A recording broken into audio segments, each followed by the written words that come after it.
So I found this giant blanket at the thrift store, and I'm going to try and turn it into some clothes. Now, my sewing experience is limited, but it's something that I've been practicing a lot and I find to be really fun through the whole process, so we're just going for it. So the first thing I wanted to try to make was a pair of shorts. I have made a pair of shorts before, but I made them out of old t-shirts, and t-shirt material is really, really, really easy to work with, and this blanket was not so easy. But the first thing I did was trace the shorts to get the shape that I wanted, and then just started cutting out 2 front pieces and 2 back pieces. I used the edge of the blanket so that I could keep the little overlap seam thing on it to be like at the bottom of the shorts. I don't know what that's called. I'm sure there's a name for it. But I tried to keep that intact so I wouldn't have to re-sew every single edge of it. I'm realizing though, the more that I use this fabric, the more of that I'm going to have to end up doing by hand ultimately once I only have the middle of the blanket left.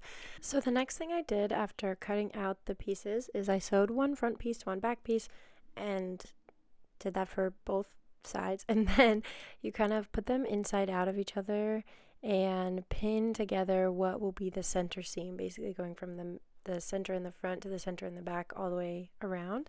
And this part is really satisfying because once I have it all lined up and pinned together, it's just one seam all the way along, and it's so satisfying. I love this part of sewing. Sometimes, at least for me at the stage that I'm at, sitting and lining things up, making sure the right sides are facing and pinning everything together. I'll stab my fingers a million times. And so once I get to this part where I just get to go along and sew, it feels so satisfying. And this is like kind of a magic part because it's like right now one leg is inside of the other, and once it's all sewn together and you can pull it apart, it feels really magical that it's just like all of a sudden it's a pair of shorts that's wearable.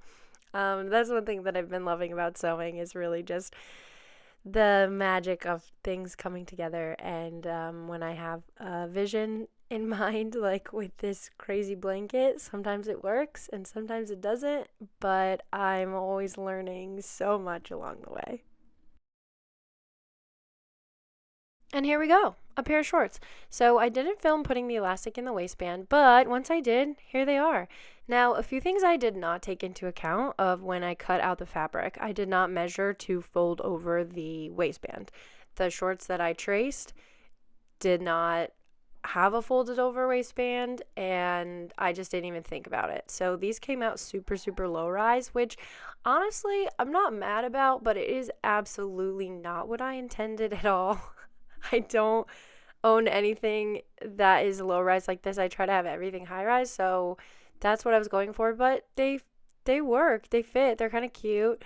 Okay, so then I made a second pair and I just added a lot of fabric to what I had traced out originally, just a few inches at the bottom to make them a little longer, a few inches at the top. I actually had to end up cutting like 3 inches off of the top of the waistband because it was too long. I overcompensated a bit. But one thing that I love about these is that it gave me a lot of practice in working with a thicker material, and the way that I put the sort of like outline seam, again, I don't know what it was called, along the edges was really difficult, but really good practice, and I feel really confident with working with little bits of material. So the next thing that I tried to make out of this blanket is this shirt. I've never made a shirt before, and so this was quite the adventure, especially with material, like I mentioned before, that is not stretchy. And again, I didn't take this into account. So I have this panel. I'm going to sew one edge, and then on the back edge is where I want to add a zipper, since it needs to open and close in order to wear it, again, because it's not stretchy. So that's going to be something new. And then I want to match this outline to the neckline and the sleeves and the bottom, just to give it a streamlined finished look. That's all I have so far from this blanket, but I still have a lot of material left, so I'm going to try to film as I make more. Right now, the blanket is Sammy's bed, and Sammy says, thank you for watching.